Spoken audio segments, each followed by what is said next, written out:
This show is produced by the Hartman Media Company. For more information and links to all our great podcasts, visit hartmanmedia.com. Welcome to the Holistic Survival Show with Jason Hartman.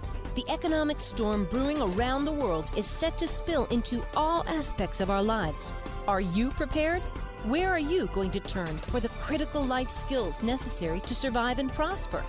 The Holistic Survival Show is your family's insurance for a better life. Jason will teach you to think independently, to understand threats, and how to create the ultimate action plan. Sudden change or worst case scenario, you'll be ready. Welcome to Holistic Survival, your key resource for protecting the people, places, and profits you care about in uncertain times. Ladies and gentlemen, your host, Jason Hartman. Welcome to the show. This is Jason Hartman, your host, and every 10th episode we do something kind of special, kind of different. What we do is we go off topic. So regardless of which show it is on the Hartman Media Network, whether it be one of the financial shows, economics, real estate investing, travel, longevity, all of the other topics that we have, every 10th episode we go off topic and we explore something of general interest, something of general life success value. And so many of our listeners around the world in 164 countries have absolutely loved our 10th episode shows. So that's what we're going to do today. And let's go ahead and get to our guest with a special 10th episode show. And of course, on the next episode, we'll be back to our regular programming. Here we go. It's my pleasure to welcome Dr. David Kelley to the show. He is founder and now retired Chief Intellectual Officer of the Atlas Society, coming to us from Washington, D.C. David, welcome. How are you? Thanks, Jason. I'm great. It's good to have you. So what is the Atlas Society? The Atlas Society is an organization I founded in 1990 to promote the ideas of Ayn Rand and her philosophy of objectivism, and to do it with a greater spirit of openness and engagement with people who are interested in the ideas but not necessarily convinced yet. We also have, of course, a great many people who are, lifelong objectivists as a way of life and a way of thought. Mm-hmm. But we wanted to promote the ideas, to promote scholarship, reaching deeper and exploring the ideas at a fully academic way, really. Mm-hmm. But also to teach what it means to apply the ideas to your own life and to the political and cultural issues that we have around us. Sure. We've published a huge amount of articles and now lots and lots of videos and audio courses and so forth. Yeah, it is really amazing the movement Ayn Rand started and how her book sales, I guess, especially of Atlas Shrugged, that, give or take 1,200-page masterwork, tour de force. Exactly. How well it sells years later, and how, at least when Obama was president, she really predicted a lot of things. Many things were sadly coming true. Maybe the pattern is reversed. We can talk about that. But what do you attribute that to? Why has the Ayn Rand philosophy, why has objectivism been so enduring? Well, I think there are two reasons. One is the point you just mentioned, that the book was written in 1957, but readers today, readers during the Obama era, and I would say even it continues into the Trump era, so many things are happening around us in the real world that very relatable to the sequence of events that she described in Atlas Shrugged, which is a story about a society in which government is increasingly growing, adding layers upon layer of regulation, wielding increasing power, controlling investments, business, and to the point where if growth slows and the economy ultimately collapses. But so many of the steps along the way in the novel are happening not exactly as she wrote. She wasn't literally trying to predict. She was telling a story. Mm-hmm. But anyway, her prescience is, I would say, one big factor. Another one is simply that this is a great book. It's an intellectual thriller. It has a philosophical mystery at its core. It has larger-than-life characters, but ones that you can relate to as ideals, as heroes. It has a very inspiring call for freedom, both political and economic freedom, but also the human freedom to aspire and follow your dream. So I think many people have related to different aspects of it. Atlas Shrugged was a very a huge influence on the libertarian movement. But it's also, over the years, I've met so many people who aren't all that interested in politics per se, but they say it changed my life. It gave me the courage to do something that bold, risky, but ultimately really fulfilling. Sure. You mentioned the characters, and I don't know how much of this you want to give away because many people listening probably haven't read the book. Maybe some aren't even familiar with Ayn Rand. But the famous question is, who is John Galt? Yeah. Well, we can ask the question because the novel actually starts with that question. It's the first line of the book. But I really hate to give away spoilers. But that John Galt is a character who, the phrase, who is John Galt, is introduced in the book as a symbol of despair and resignation to what seems to be a general decline in the economy, in people's lives. And it becomes increasingly clear that there actually is a person named John Galt. We don't meet him until part 3, the last part of the novel. Yeah. And we learn why. We get the answer to several big mysteries about what's been going on in the story up to that point. So I hate to give away I wasn't actually asking you to give it away. Yeah, I was sort of teasing the idea there a little bit. So I hope you didn't think I was asking for a spoiler. But it's interesting, let's talk about how this interplays with the economy, because so many of our listeners are investors and they're thinking about personal finance and so forth.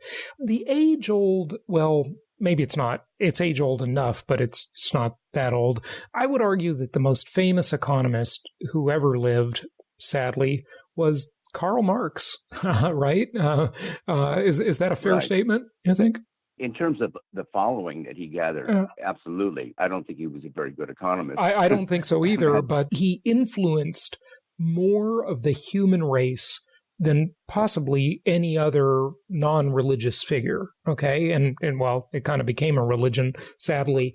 And that desperate experiment has just failed many places on Earth and many times in history. And we see this movement in America from the left, with AOC and Bernie Sanders and others, promoting these same worn-out ideas that just fail every time. Why is that happening? It boggles the mind. It boggles my mind, at least. I think the answer lies in ethics. Karl Marx wrote Das Kapital, which is a work of economics. But what really attracted the following is not people who were, reading his economic textbook saying, oh, yeah, that's right. No, they were responding to his call for equality, for distributing the goods from the capitalists to the workers. And that is still the same siren call that people have today. You can hardly lose in politics by offering some people something for nothing. And Marx was, his famous statement, from each according to his ability, to each according to his need. Yeah. And people thought, okay, I like that morality. I like its brotherhood, its solidarity, its altruism. And those are morally good things.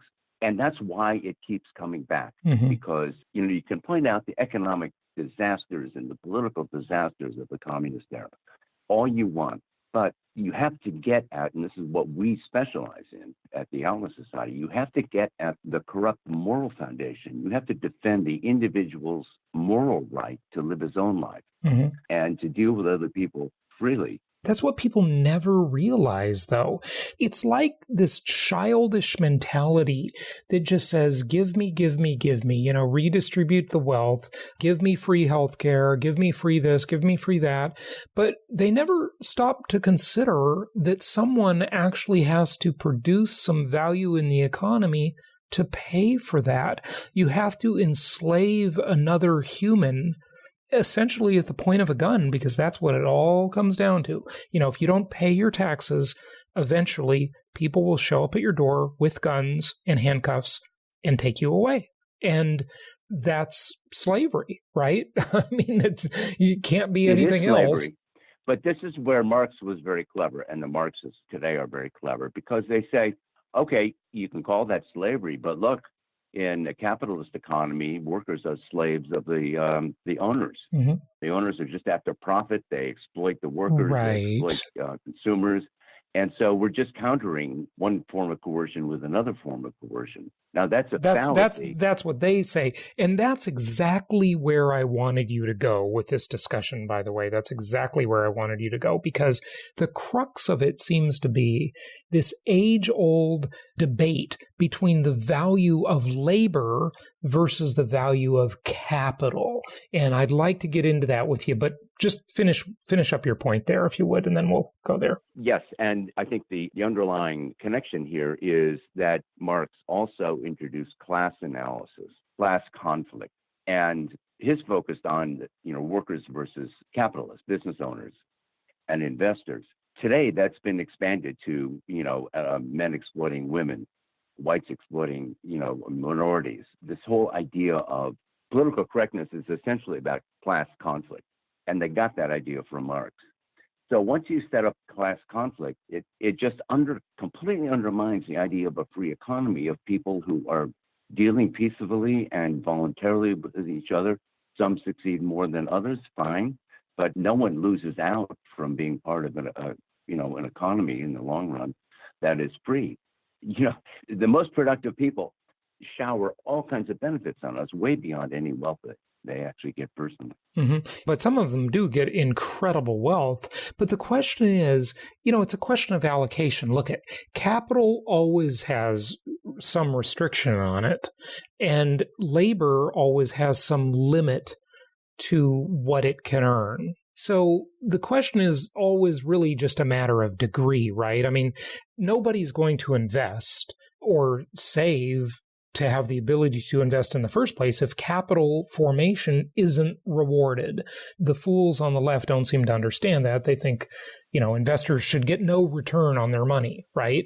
But of course, they won't invest if they don't get a return. They won't bother to form capital. Everybody will just be living a hedonistic instant gratification life if there's no reward for delaying gratification, right? Right. Although in that case, it will be a declining form of hedonism because it will lead to increasing poverty. Sure. No argument there. But I'm just saying that the decision we all have to make every day with virtually everything we do is, do I want a reward now, or do I want to wait and delay gratification for a bigger reward later?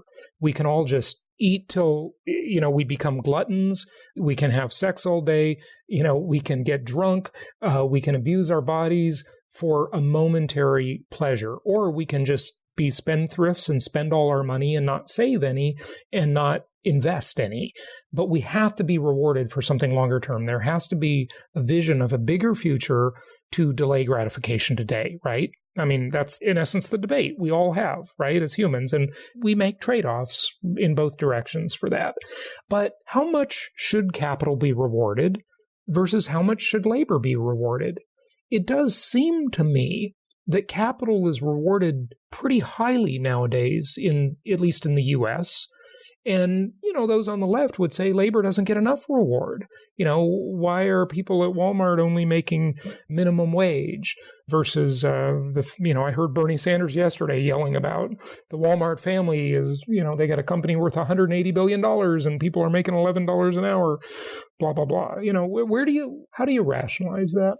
If we were talking about a genuinely free economy, mm-hmm. people who invest and have the insight and risk tolerance to create a business in the first place, they are creating the opportunity for other people to work and earn money in the form of a salary or a wage. And that's something that didn't exist before the business created and the investors behind it created the company in the first place. So, people get used to saying, well, there ought to be a job for everybody. Well, wait a minute, who creates those jobs? So the people who are working at Walmart, they chose to work there. They could leave. The Walmart family is not going to their house with guns and dragging them in and making them work at gunpoint. Sure. They're choosing to do that. Yeah, right. Now, the way an economy works is it's competitive. There's competition among businesses, to get workers, rival businesses for right. consumers, Yep. but there also is competition for workers. Right, absolutely. And it ends up being supply and demand. The funny thing that's happened in today's world is somehow this country has degraded to the point where people think these what should be transient minimum wage jobs are like permanent careers. Since when did that wasn't that way when I was a kid. No one thought that, hey, I'm going to go to work at Walmart or McDonald's for the rest of my life or be in food service. These were transitional things that, young people did to get their life going. Yeah. Now somehow it's considered a career. I don't get it. What happened? Well, the more people adopt an entitlement mentality, the more they think they're entitled to this, that, and the other thing. I mean, we have entitlement programs like Social Security, Medicare, Medicaid, welfare, et cetera. But the entitlement mentality is broader than that. It's the idea that it's somebody else's responsibility to create a job that will give me a salary that I'm comfortable with. No, you're not entitled to that. People will offer it because it's a good deal if you are willing and able to work. I can tell you, as having created and run the Atlas Society for almost 30 years, I was desperate for good people. When I found someone who would do almost anything for them within the realm of financial possibility. And I think, especially today, a lot of people in business are saying, they're scrambling to find workers any way they can. So, going back to the entitlement mentality, we've partly created that entitlement mentality through government programs that offer a lot of entitlements. Mm-hmm. Oh, of course. That create things like the minimum wage. Right. Yeah. And also a really awful aspect of the mixed economy today is the kind of mostly municipal licensing that makes it extremely difficult for very poor people, especially, minorities, blacks in New York and Hispanics elsewhere. They can't just start a business on their own. They've got to get this license and that license. Yeah, and, absolutely. Absolutely. You see, in developing countries, you see people selling stuff on the street.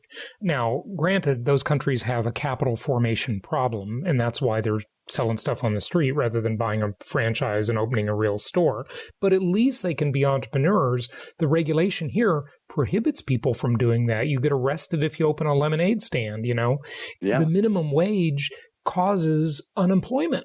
Because when the government gets in the middle of a transaction that two parties want to do, but the government says, no, you can't do this because we're making it illegal, then you have no meritocracy, right? If the really low-skilled people want a job and you want to pay them $5 an hour versus $10 an hour, what business is of the government to get in the middle of that? Exactly. Where did that come from? Labor, in purely economic terms, labor is like any other commodity. There's supply and there's demand. And the demand for labor on the part of those who have jobs to offer is a demand that's based on what can this person produce? That person has to be able to produce, enough to cover the wage that I have to pay them. I'm the owner. So for minimum wage people, that's even if you have to start at a very low salary, like you're $5 an hour, if you're any good, you're not going to stay. You're going to go up. Yeah, you're going to rise. Yeah, absolutely. I know. I started working at 16, picking up trash in the city parks at $1, I think it was $1.50 an hour. Right. I didn't do that for very long. Right, exactly. And, exactly. It's not just because I had lots of advantages, so I'm not comparing myself to I get it. people who are in much worse situations, but that's a universal trait. Well, listen, I didn't have lots of advantages, and I somehow figured it out. And, everybody starts off with, rich parents, poor parents, tragedies. Some people rise above them, others don't. We've all heard the stories, Horatio Alger, rags to riches stories. There's more socioeconomic mobility in the U.S. than probably any other country on earth. So the point is, if we have this embedded mentality in our culture of entitlement, that is toxic, because everybody is just going to act like they have a chip on their shoulder and they're never going to do anything. It's so disempowering, isn't it? It is. It's really appalling today because the polarization that everyone talks about it's partly political, and that's one domain. But there's also just a kind of much wider sense of antagonism among people that I'm seeing everywhere. I'm seeing on campuses. I'm seeing in workers, to some extent in the Me Too movement, although there are many cases, there are many valid points that the feminists make there. But still, I would say there are two things that people are just not getting. One is that when you make a trade, it's win-win. If you're free to make that trade or not, you're not going to make it unless you think what you're getting is better than what you have to give up. And that includes saving for the future, which also brings in the second point. That's an exercise of rationality. And that's one of the reasons, I'm so big on Ayn Rand, because that's one of her core virtues, is being rational. And the whole idea that you can just not even think about the future is irrational. Yep, absolutely. Okay, well, wrap this up for us, if you would, and just answer one more question. What is the difference between closed objectivism and open objectivism? I'd never heard that before. There's some distinction there, right? Yeah, this goes back to the conflict I was having back in the late 80s, 90s, which led me to found my organization, a conflict with the Ayn Rand Institute. The idea of closed objectivism, as I understand it, is that objectivism as a philosophy is all but only what Ayn Rand said or wrote or endorsed while she was alive. That is, it's a fixed, closed system. There's nothing will be added to the philosophy. It is complete, and all we can do is expound what Rand said. To me, as an intellectual, as a philosopher, that struck me as crazy when I began to realize that that was part of the operating policy. I think of objectivism as a body of knowledge, like any other body of knowledge. I mean, I use Darwin as an example. Darwin, was a genius who created the theory of evolution, but the theory of evolution didn't stop with Darwin. Darwinism, we could say, keeps expanding by people biologists who are adding to his insights, standing on his shoulders. And you could say the same thing about, physics in Isaac Newton or Einstein. So I think there are a lot of questions in philosophy that Ayn Rand did not address. It's amazing the number that she did. She was a genius. But there's still lots of questions that we'd like to develop good solid answers to. And so that means the idea of open objectivism is that the philosophy is open to expansion, to possible revision if we find out that the things have to be revised. Not the core principles. It does have a core set of ideas. If I believed that those were false, I would certainly not call myself an objectivist. But I think there are lots of things that are not at the surface. And that's what I do as a philosopher, is explore and write about those issues. And I think I've advanced the philosophy in various ways. Good. Wrap up the discussion we were having and give out your website for us. So just go back to the discussion and just give us a closing thought on that and give out your website, if you would.